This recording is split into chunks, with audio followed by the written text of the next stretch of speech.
Hello and welcome to this other edition of Web Talk with me, Alex Toke on TRTV Web. On this edition, we are having a very special guest, someone who has lived with sickle cell anemia for 50 years. Our guest is Abu Georgette. She's a teacher and a living example of the fact that sickle cell anemia is not a disease as many. Hello and welcome. Thank you.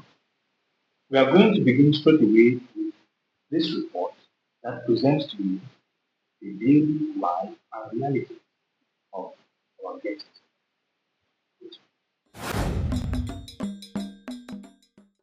Sickle cell disease is a genetic disorder affecting hemoglobin production, causing red blood cells to become abnormally shaped and prone to breakdown, leading to various health issues.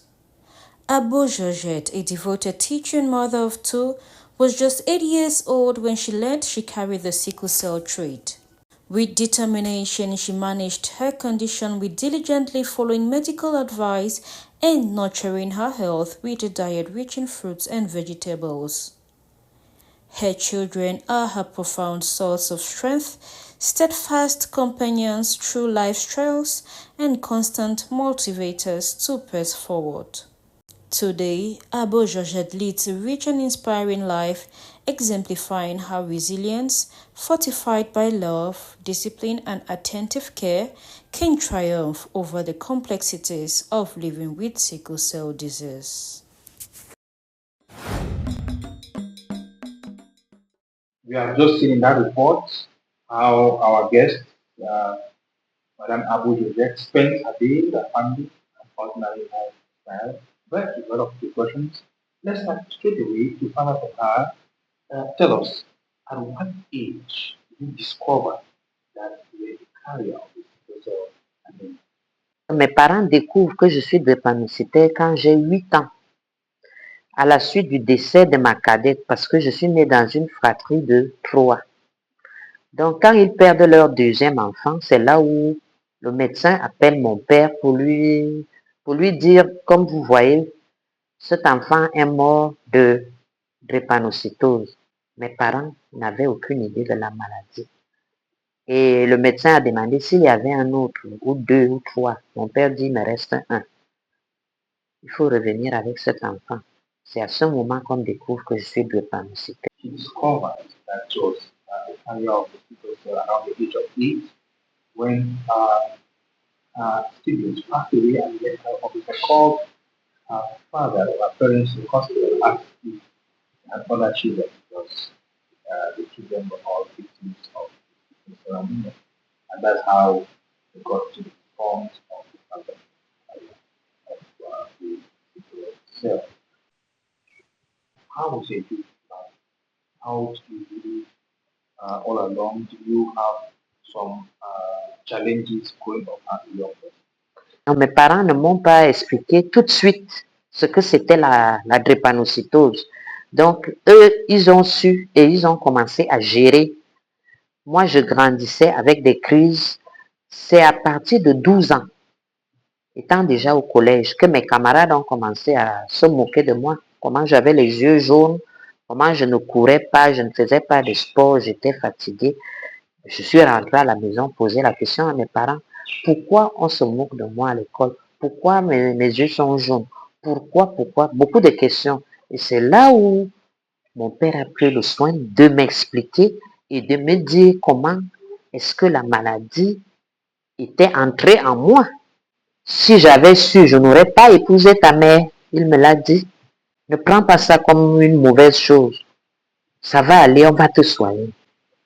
Living through the disease in the early stages was not too much of a challenge, given that parents were always there to provide her with necessary moral support, in particular, most especially, because the moral support boosted her even when she received negative comments from left to right. Secret to succeed and looking this beautiful and fresh at the age of 58, being a sick life. suivre les médecins, les consignes des médecins. Parce qu'au fur et à mesure, je peux dire, au fur et à mesure, la médecine a évolué. Parce que dans mon enfance, les remèdes que je prenais il y a 30 ans, ça n'existe plus. Par contre, il y a eu des nouvelles, je peux dire des nouvelles molécules, des remèdes qui sont arrivés, qui ont aussi, je peux dire, boosté ma vie. Mais avant, mes parents ont instruit une hygiène de vie. J'ai eu trop d'interdits. Je crois que jusqu'à aujourd'hui, je respecte ces interdits. Par exemple, s'il menace là maintenant, je ne peux pas sortir pour rien. Même si vous me donnez, je ne pars pas. Il y a un petit remède, hein, ça ne coûte pas grand-chose. C'est la foldine, on appelle aussi acide folique. Dès que je me réveille, c'est la première des choses. Et comme j'ai pris de l'âge, je peux oublier, mais je mets dans chacun de mes sacs, je mets ces remèdes-là. Même si je voyage, même si je vais, c'est dedans pour vivre. I'll begin to my last point.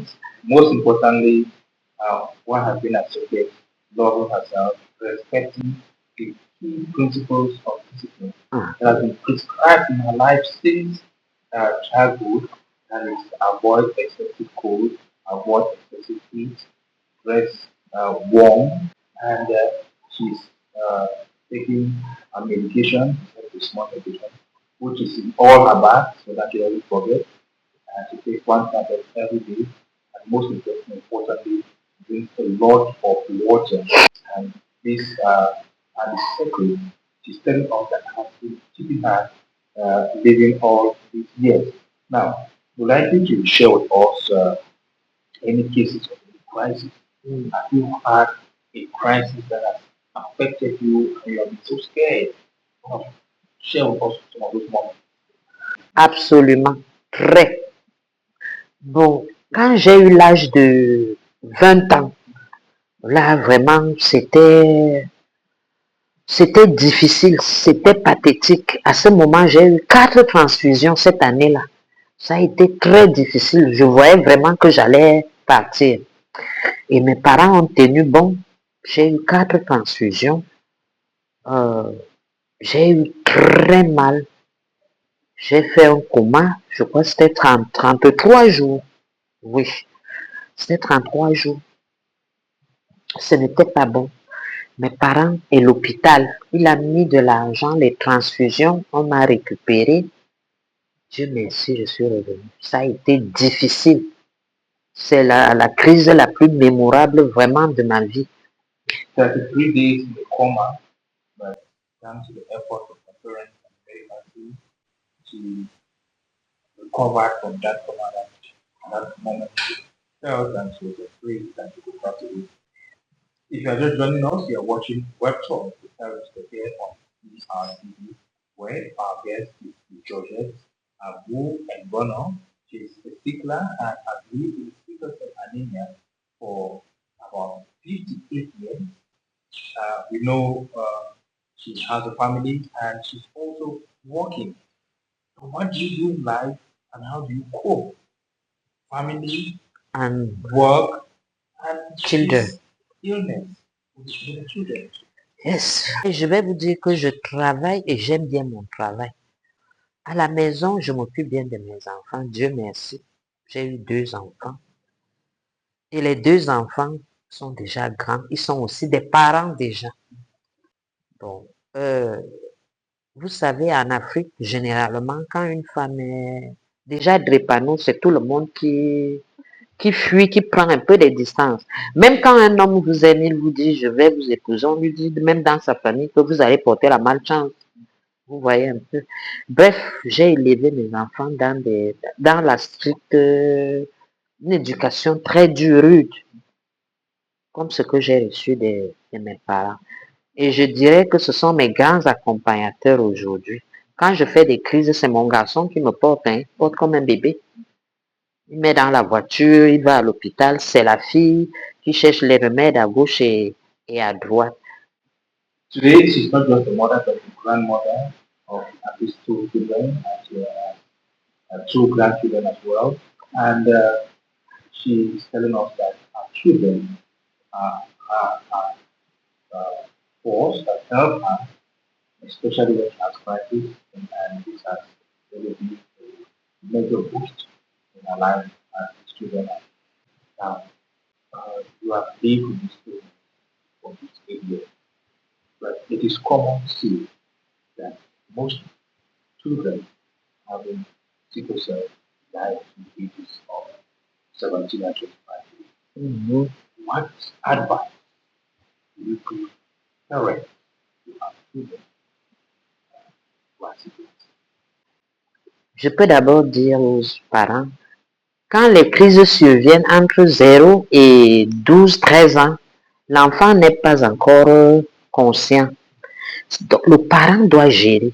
Le parent doit combler l'enfant d'affection, observer, regarder, surveiller, parce qu'il n'a pas encore la bouche, il ne sait pas ce qui lui arrive. À partir de 15 ans, l'enfant commence à être un peu éveillé. À partir de ce moment, les parents doivent instaurer un dialogue entre les patients, les enfants et eux. Qu'est-ce que c'est? C'est le dialogue, c'est quoi? Tu as passé ta journée comment? Pourquoi tu es comme ça? Qu'est-ce que tu as eu? Bref, chaque fois. S'il constate même que l'enfant est fatigué, c'est déjà un signe alarmant. Il doit tout de suite savoir, ne pas laisser les enfants comme ça. Non. Surveiller, se rapprocher, dialoguer, prendre du temps pour ses enfants. Ça, c'est la première des choses. La deuxième, c'est prendre le temps de regarder, surveiller si l'enfant prend ses remèdes. Have love and care and affection for the children. Speak to them regularly, share with them, get to understand the children, and establish a good relationship between the child, the medical practitioner, and the parent so that the child always shares how it feels and feels despite the challenging health condition. Tell us some of those exciting moments that make you joyful. Ah là là, les moments de bonheur, c'est quand j'ai eu mes enfants. Ça a été... Et Dieu m'a fait grâce, un garçon et une fille. J'ai été vraiment comblée. She had just shared with us some exciting moments in her life, talking to us about the moments when she had her two children being one of the most exciting moments she has lived. So with that, we put an end to this edition of Web Talk. And thank you for being our guest on the program. And we invite you watching us to like, share, and subscribe. And you can also leave your comments on the comment section and help us get there.